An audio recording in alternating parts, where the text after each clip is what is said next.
The Michael Hatfield Remax team presents Real Estate and More. Bay Area real estate is different than in all of America. And why? What's up with home buyers? What's on sellers' minds? How is the market? And much, much more. Now, here's your host, Michael Hatfield. Well, welcome to the Real Estate and More show. Today, we are to hear from as close as we can get to the horse's mouth. We are going to talk about bad blood that ran deep between two Appalachian families. After the Civil War, with the hardship conditions the way that they were, there was no forgiveness. On the show, we are to talk about decades of the Red Blood War between the Hatfield and the McCoy families and hear it from the third generation great-great-grandson of William Anderson, called Devil Anse Hatfield. Devil Anse was the patriarch of the Hatfield family. The feud began in 1863 between best friends, neighbors, and fellow soldiers, and then after the war between the states, and it lasted for many decades. My guest on the show today is truly a nice man, the curator of the Hatfield-McCoy Museum and Foundation in Sarah Ann, West Virginia. Growing up in Appalachia as a Hatfield, he is to share what he knows and remembers from this time in our American history. And I'm so appreciative that you are on the show today, sir. Welcome, Mr. Jack Hatfield. Thank you, buddy. It's great to be here. Appreciate you having me. It's an honor. Oh, you've done so much with that museum and foundation that, the world needs to know about it. Tell us a little bit about yourself, Jack, and how you connect to the patriarch, the man that ran the feud back after the Civil War, and how do you connect to him, Jack? Well, he had, of course, I can't remember if it was 11 or 13 children. I think it was 11 children he had. And his third son was Robert E. Lee Hatfield, named after General Lee that he served under in the Confederacy. Robert had two sons, one John, one Craig, and John would be my great-grandfather. His son, John Jr., had my father, Jack, or Jackie Sr., I guess. So that's how I relate back. Wow, that's unbelievable connection.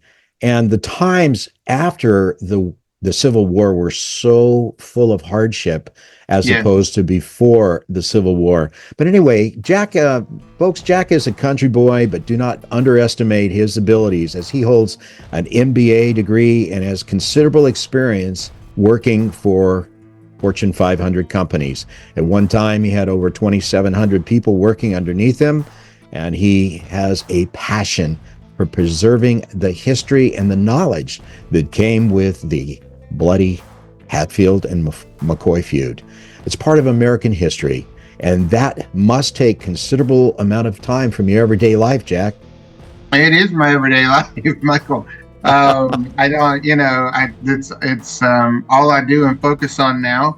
Of course, I live on site of Devil Anse's last home place, where he hid out during the feud and, stayed here till he passed in 1921. But, after retiring from the insurance industry during COVID, this kind of became my main focus. Got a passion for it, my friend. First, before we get started with this, a few words about Appalachian conditions before and after the Civil War. Before the Civil War, the population was sparse, and the people that lived there would find enough resources to grow crops and to maintain themselves. They would be from farm to table, and they would get along just fine. But after the Civil War, the population increased considerably, and now the land had to take care of many more people and inhabitants. And that was really tough, and it led to hardship economic conditions at that time. Appalachia is Kentucky, Tennessee, North Carolina, Virginia, and West Virginia. And in 1860, the civilization was really the western frontier, which is really strange, but to me, but it was. The region especially lacked well-established law and order, and courts and law enforcement agencies, they did exist, but they weren't incredibly effective. And the sparse population was really the answer prior to that date. But the big prop for the time was corn. Game was plentiful. What do you say, Jack, about after the Civil War? What happened in Appalachia? Well, it was pretty devastated. We had a lot of the battles here in Appalachia, and West Virginia being a brand new state born out of the Civil War, the only state born from the Civil War. Of course, the states were fighting for each other's rights. So it was messy. It was bloody. And then, when you're in such a remote area as this in Appalachia, we're deep in Appalachia. It's very hard to come by resources even today. Even me running this museum and business here to find the resources to do what I've been trying to do has been next to impossible. So I can't even imagine what it was like back then here in the area after all of all that mess from the Civil War coming through here. And then we ended up going to the coal mine wars, which shaped our labor laws and everything today. People really do not understand the gravity that Appalachia, particularly this area here, which we now call the coal fields, played in America's legal system and social system and everything. And we even are still going by today. So it's quite interesting how it all has unfolded through the years, for sure. Yeah. So after the Civil War, everything tended to go towards commercialism as far as the economy, whereas before the Civil War, it was people farming. So you had a lot of farmers. It began in sparse population, but then after, the hardship was there because of that increased population. Well, now everybody has been sitting and waiting and wanting to know, how did this blood feud begin? These were neighbors on the Tug River, and they were friends. And what happened? How did this get so far out of control, Jack? Well, first, let me make a little disclaimer. I am not a historian. I am a proud grandson who's been able to collect a lot of knowledge from a lot of sources. There are a lot of theories out there about the feud and what's happened and take place. And unfortunately, a lot of them are not documented. So we do have some documentation, of course, in the, with the legal system and things that it filtered through back then. But it is a really sad and tragic story that this area has endured for, and now it's a whole different story today. But even over the past 150 years, this area just keeps getting hit with tragedy after tragedy after tragedy. But basically, it all began over the Civil War, actually. I know a lot of people talk about the hog and they think it's over a hog, which drives me crazy, but it's far beyond that.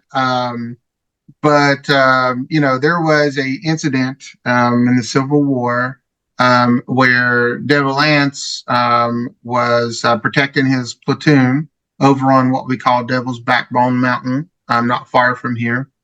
And during that incident, that battle over on Devil's Backbone Mountain, they were surrounded by Union soldiers. And he was known for his marksmanship. You were talking about, the plentiful game and hunting. That's what he did. He was a farmer. So if you look at his muster rolls, he, shows him listing as a farmer. And he was a very avid hunter. He loved to hunt, especially bear. But he was known to be a crack shot for his marksmanship.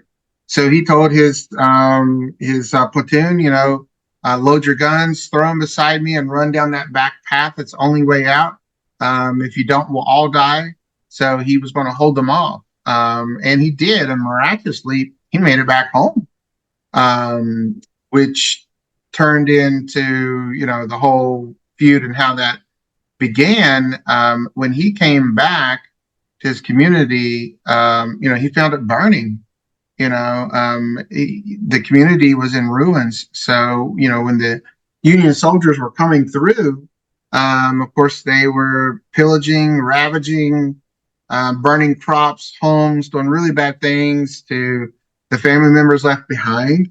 If you were a man during that time and had a gun, you were out fighting. So that left your farms and your family wide open game, and to the victor goes the spoils of war, right? So when they came back from that incident, that's when they created the Logan Wildcats, which was made up of militia. It was a local militia, because we talked about how, law and order was not really even set up. You got to think West Virginia wasn't even a state at that point. It was becoming a brand new state. So to have law and order set up this deep in Appalachia, that was years to come past that. So all these Confederate veterans abandoned the war and went AWOL, including Devil Anse, and they created a local militia called the Logan Wildcats. And the Logan Wildcats became a recognized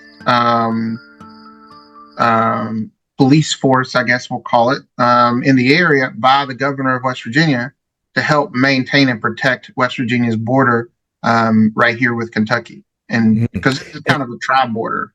And families were so large back then. I believe there was 13 family members with Devil Anse's family. And, you'd come back and you'd find that your family had been pillaged and your home burnt and in ruins.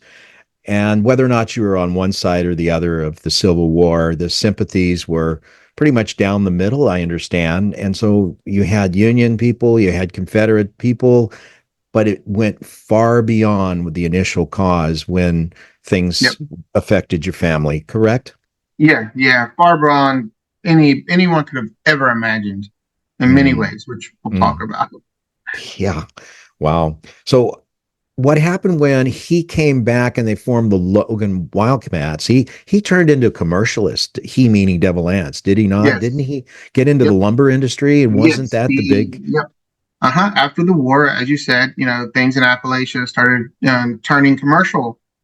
So he went into logging and opened his own logging business and became very wealthy utilizing that business. So he brought himself up from absolutely nothing to, there's been rumors, I don't know the number, there's been rumors of up to 5 million of his value back then, in the early 1900s. I will say, the home that was here on the property was quite massive at the time, compared to, people living in shacks around here this deep in the mountains. So, I mean, it was definitely a marvel to see coming through Appalachia. And then you run into this big, huge, mansion in the middle of the woods. Wow. But yeah, he became a logger. And after the Civil War, that's what he went into. They called him a man of what was it called? Of course, they call him a man of the mountains, but a man of many talents. He ended up becoming later on. He ended up selling all that land to coal companies and railways, and then became consultants for the railways and the coal companies on where to find the coal.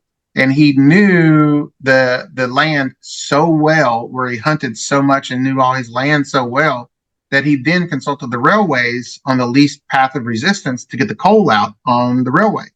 We're going to take a short break. We'll be right back. RE/MAX. And here's Michael Hatfield. Business owners, have you considered how important the appearance and impression your offices make to prospective customers? Appearance and impression are critical to clients, thus to your overall success. If your company could use that warm, inviting, and welcoming appearance, I have an amazing complex of offices just listed for lease in the quaint town of Danville. Freshly remodeled, meticulously built, the 3,700 square foot space enjoys incredible street exposure, front and side entrances, abundant parking, reception, conference room, 11 individual offices, even a team member kitchen.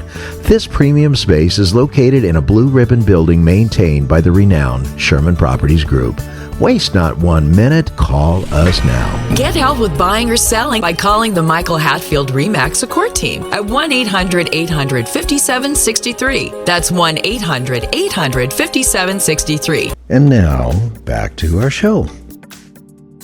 Wow. So he kind of tripled down on his money. He was a very smart man. He definitely knew what he was doing, no doubt about it. So during the war, did he not fight with the other patriarch of the McCoy family?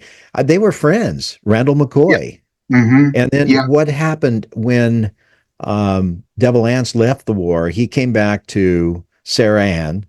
Randall McCoy stayed in and fought, did he not? Yes, he did. He stayed in and fought, and there was some animosity, of course, over that.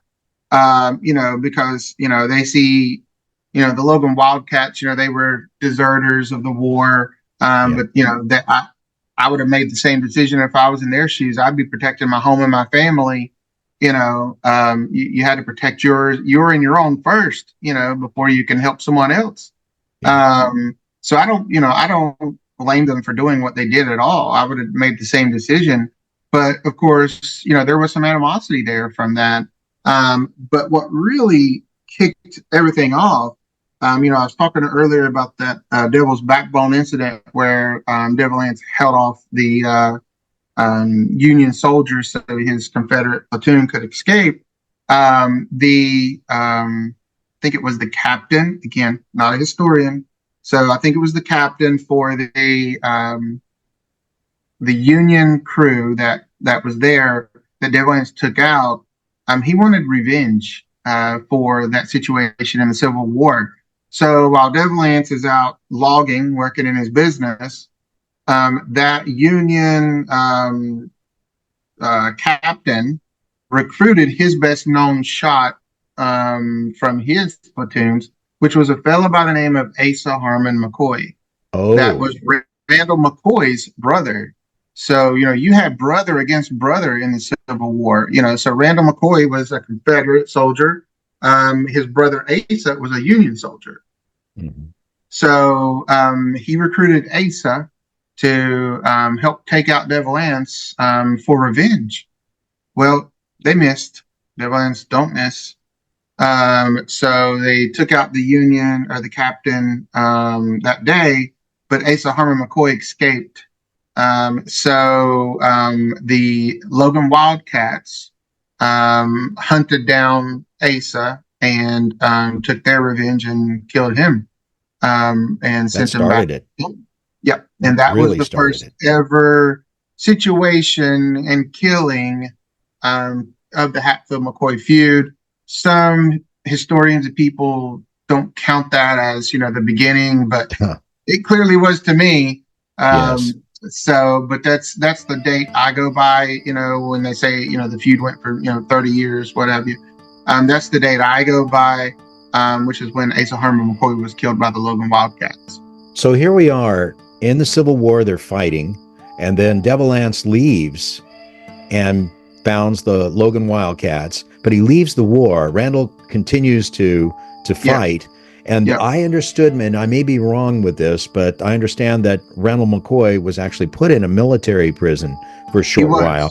Yep. And so when he came out, the Hatfield family under Devil Anse had done well in the lumber industry, and the animosities were just so deep between the two of them, plus the event that you addressed with Asa Harmon McCoy.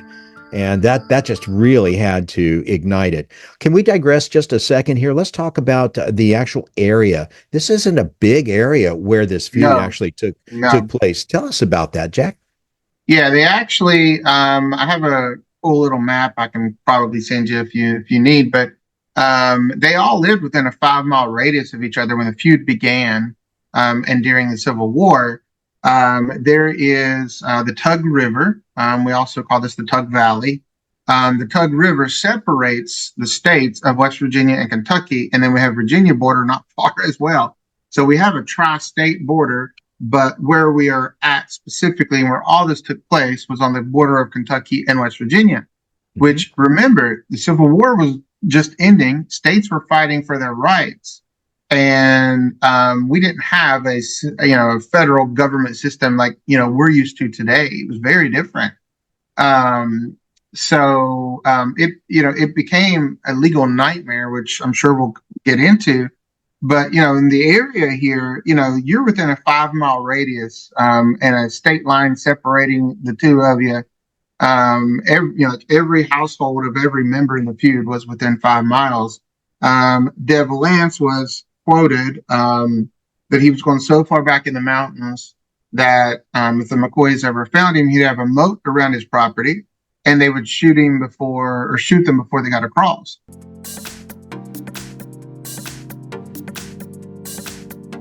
We're going to take a short break. We'll be right back. Welcome to the Real Estate Minute with RE/MAX expert Michael Hatfield. Michael, what traits should we look for in selecting an agent? Look for a deal maker with a positive attitude who will work tirelessly for you. An agent who is adept in multiple offer situations, drafting contracts, marketing and advertising a client's home, is familiar with multiple cultures, experienced in mortgage financing, inspections, and escrow, is a huge asset to his client. What can you do as a plus for clients? Your agent is your eyes and your ears, one who works behind the scenes on your behalf. A great attitude, working well with others, and keeping clients' priorities number one is a given for us. Call 925-322-7775 now to schedule an appointment or complimentary home analysis. For excellence in real estate, call the Michael Hatfield RE/MAX team at 925-322-7775 or go to michaelhatfieldhomes.com. Well, we were in the market to buy a house in Pleasanton for a very long time. So we saw this beautiful house. We walk in, we see Michael and Nancy. We just absolutely loved this house. Michael brought in a wealth of knowledge and experience to the whole home buying process. He was very professional, and both Michael and Nancy went way above and beyond to help us achieve the house of our dreams. Now, back to our show. And that's what he did. And that's, the location we're at. He came about 10 more miles inland into the mountains and, made him a hideout and later became, his home for life. But it's a very small area, very rural. It was just such a nightmare and such a legal nightmare between the borders of the states. I understand. It was really hard times, so it was hard times after the Civil War, deep felt animosities between Randall McCoy and Devil Anse Hatfield. And the hardship of the families was so bad. And now we have this captain that had tried to take out Devil Anse. And now we're up to the point where the feud actually began, where Asa Harmon McCoy was shot and killed. And it's unclear who did that. There is some speculation that Uncle Jim did that, Uncle Jim Vance. And it's not clear, but it was definitely the Logan Wildcats that it actually did it. And I understand Devil Anse was actually at home sick during that period of time. Is that what, to your knowledge? Yeah. I don't think there's been any evidence that he was actually part of the Logan Wildcats. It's quite interesting. That's one part that does baffle me with everything, because they were so instrumental in everything, explicitly for him, about him. So it's quite interesting. But it was definitely the Logan Wildcats. Jim Vance, Uncle Jim, was part of the Wildcats. It's as well as a lot of other Confederate veterans in the area. So food was tough. animosities really ran deep, and people were looking for ways to make money so that they could support their families. The families were, quite candidly, they were usually pretty large. 13 people in the Hatfield family, 17 people on the McCoy side of Randall's family. A lot of people, a lot of mouths to feed, really hard. And one of the things, just as a quick an aside before we move on with the events of the feud, is that one of the products that came out of the times was what we call moonshine, whiskey. Oh, yeah. Whiskey, every family tended to have their own still, making their own whiskey. And they imbibed in that a lot too, which changes people's view on things even more. So animosity's deeper, food is scarce, hardships around, and there's this hate brewing with these families. Correct? Oh yeah, big time. My grandfather particularly and John C. were big into the moonshine industry. To support themselves and their families. And Devil Anse, he never lost any children to the feud at all, surprisingly, unlike Randall McCoy, but he did end up losing 2 sons to moonshining. They had a shootout with the Italians in Fayette County over liquor distributing rights. And all 3 of them ended up killing each other during the shootout because they were all 3 such good shots. But yeah, it was a huge industry at the time, moonshining. So the family was definitely known for their moonshine, and of course their shooting for sure. Unbelievable. So now we have the Civil War ending, and all of these economic conditions and hardships that are going on, and the animosities that are going on. Bitter rivalries occurred between members of both families. And is it true that at one time they were just the best of friends? The Hatfields on the side of West Virginia, Tug River, they lived there, and then the McCoys on the Kentucky side, and they were happy and harmonious. And then the war happened, and then all of this exploded and ignited into the feud. So much animosity, hardship, bloodshed making up this part of Appalachian and American history. Not at all charming, but history nevertheless. Next week, I hope you tune in for part 2 of Blood Red, the Hatfield-McCoy Feud, a 3-part series. Thank you so much for being on the show, Jack Hatfield Jr., 3rd great-grandson of William Anse, Devil Anse Hatfield. They called him Devil Anse, a man they said was 6 foot of devil and 180 pounds of pure hell. You've been listening to the Real Estate and More Show. We'll be back shortly with our next special guest. Stay tuned. Please remember to go to our new YouTube handle, My Real Talk Show. That's My Real Talk Show at youtube.com, and touch that subscribe button. You can also find past aired shows at our handle, My Real Talk Show, on youtube.com.